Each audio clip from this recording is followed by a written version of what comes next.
ঢাকা দাও, ধনে পাতার উপরে রাখো। ঠিক আছে, এখন ধনে পাতা চাপা দেবে না লাস্টে দেবে? ছড়িয়ে দিয়ে 2 মিনিট ফুটবে এটা, প্রথমে কী করবো? ঢাকা করবো।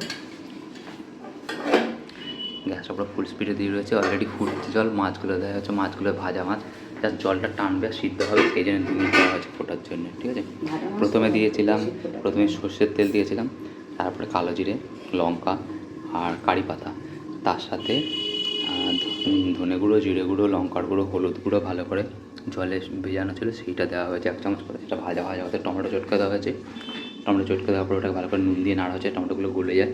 তারপর টমেটো গলে যাওয়ার পরে টমেটো জল দেওয়া হয়েছে, নর্মাল জল দেওয়া হয়েছে, লঙ্কা দেওয়া হয়েছে, তারপর ফুটেছে মাছগুলো, এই ফুটেছে ঝোলটা, মানে সিদ্ধ হয়ে গেছে মশলা, তারপরে মাছ দেওয়া হয়েছে, মাছটাগুলো সিদ্ধ হয়ে গেছে। হ্যাঁ, এই ঝোলটা পুরো ভাজা ভাবটা কেটে গেছে, সিদ্ধ হয়ে গেছে। আর তারপরে এবার ধনে পাতা দিয়ে এবং চাপা দিয়ে কমপ্লিট করে দেবো।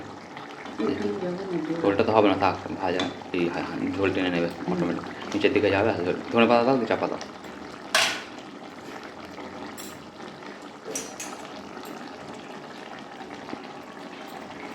হ্যাঁ, দিদা ঠিক আছে, ধনে পাতা দিয়ে কমপ্লিট হয়ে গেছে মাছ। যদি ভালো লাগবে পুরো রান্না করে খেয়ে নিন, ভালো লাগবে। আর সাবস্ক্রাইব করে দিন। See in the next one, good bye. চলো ঢাকা দিয়ে দাও, মাছ রান্না কমপ্লিট, খাওয়া দাওয়া মাছের খালি আর দিয়ে দাও, ঢাকা দাও। একটু জলটা টেনে খোলো খোলো খোলো, এই যাতে জল দেখা যায়, জলটা মাছের মধ্যে টেনে পুরো গাঢ় গাঢ় হয়ে যাবে, তেল ছাড়া ছাড়া ভাব হয়ে যাবে, আর টেস্ট আরও ভালো হয়ে যাবে তখন। আর ওই যে লঙ্কা করেছে ওর মধ্যে লঙ্কাটা আছে, লঙ্কাটা আচারের মতো হয়ে যাবে তোরটা। ঠিক আছে, ঢাকা দিয়ে দাও, রান্না শেষ।